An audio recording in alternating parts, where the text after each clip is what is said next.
Cowichan Estuary is the fourth largest estuary on Vancouver Island. Its unique fan-shaped delta is formed by the Cowichan and the Coxsila rivers. The Cowichan, world famous for its salmon and steelhead fishing, has been declared one of Canada's heritage rivers. 4 different salmon species use the estuary and its tributaries during their life cycle. For centuries, Cowichan tribes have relied on salmon as their major food source. It is this ecological and socio-cultural importance that prompted CIRCA to initiate the Cowichan Estuary Nature Trail. This open-air classroom showcases the historical use of the estuary by First Nations peoples, early white settlers, and the subsequent development over the past century.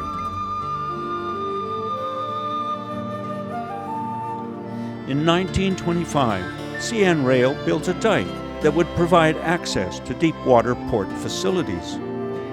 The materials brought in to build this artificial dike also brought with it numerous plant species which pose a threat to the native flora and fauna. Broom, blackberries, and canary grass are all aggressive colonizers that endanger the endemic plants, vital to the health of an estuary.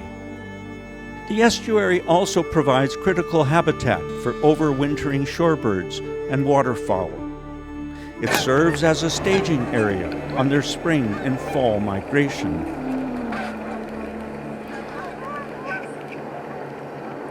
The 1.5-kilometer-long trail follows the abandoned CN Railroad track, offering spectacular views of unspoiled habitat. The trail cuts through the center of the estuary and traverses all major estuarine habitats. It provides some of the best bird viewing areas on Vancouver Island, with more than 200 bird species recorded in a calendar year.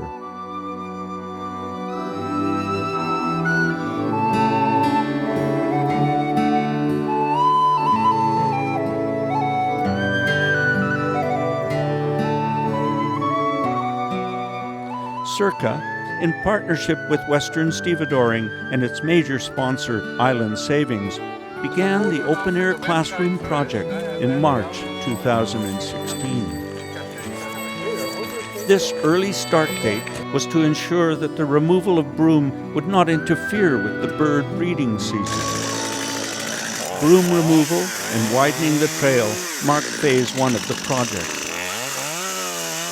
CIRCA volunteers worked for a full month, removing tons of broom and other invasive species to widen the trail, making it wheelchair accessible.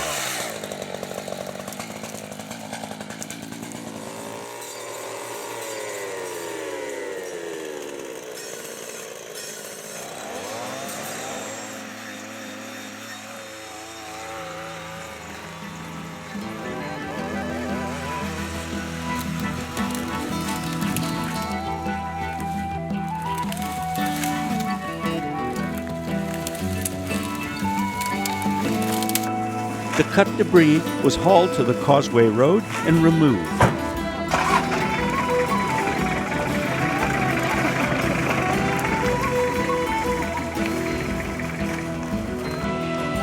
In conjunction with the broom removal, CIRCA addressed the issue of dwindling swallow population worldwide. Volunteers built 50 nesting boxes for cavity breeding violet green swallows and tree swallows.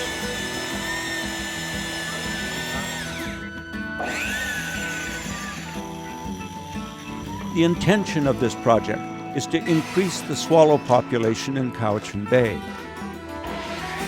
Dogwood Lumber donated the yellow cedar, and the construction plans were taken from the Audubon Society. Once finished and numbered for monitoring, the nesting boxes were taken to the bay and put up along the estuary salt marsh.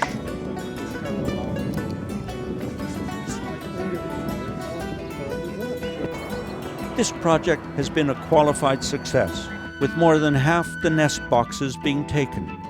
some boxes enjoying 2 clutches.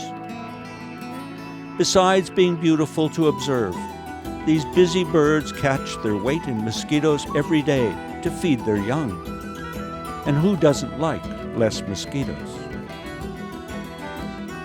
The construction of the trailhead began in the parking lot by leveling the uneven ground and filling in large puddles of water. Thanks to Duncan Paving for donating the use of a grader and operator. After grading, gravel was brought in to resurface the parking lot area. Landscaping was next. Hydro poles, donated by BC Hydro, and boom stick ends, salvaged from our salt marsh rehabilitation project, were put to good use. The trailhead begins at the footbridge, leading across the old railroad trestle, spanning a sidearm of the Coquille River. Circa's partner, Western Stevedoring, replaced the old rotting structure with a solid, safe, wheelchair-accessible footbridge.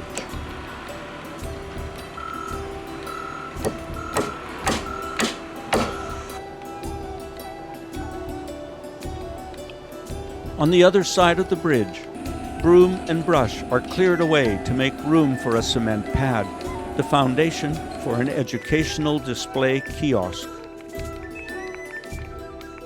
Yeah. Okay, that's good. 51.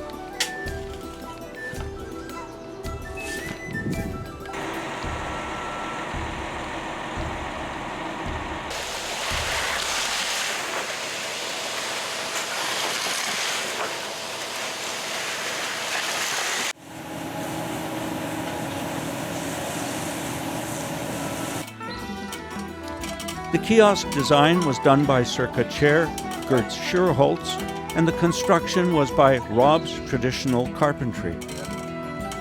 Rob Floch, a professional timber framer and Circa member, donated his expertise.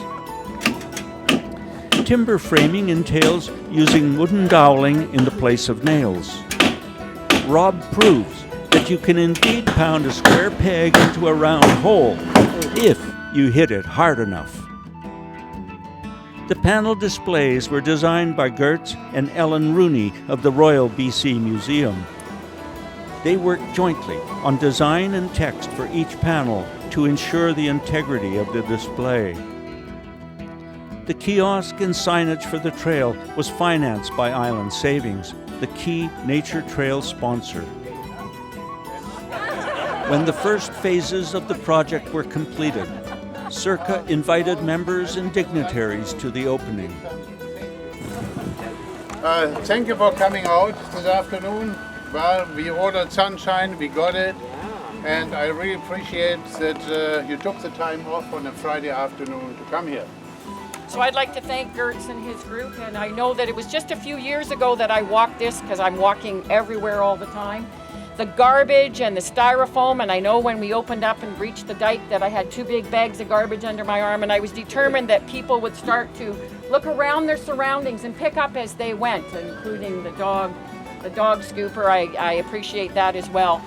Goes without saying, Island Savings is extremely proud to partner with Circa on this information kiosk. I did have a sneak peek, and it's absolutely stunning. And really, it is going to be that springboard to this open air classroom that has been part of your original vision from the beginning.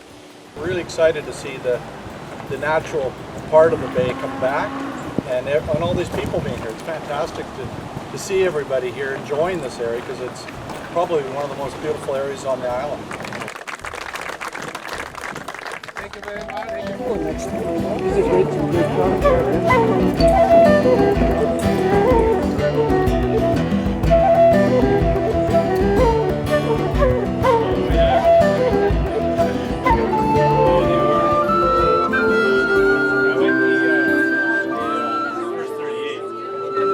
The open-air classroom benefits people of all ages, from children to seniors.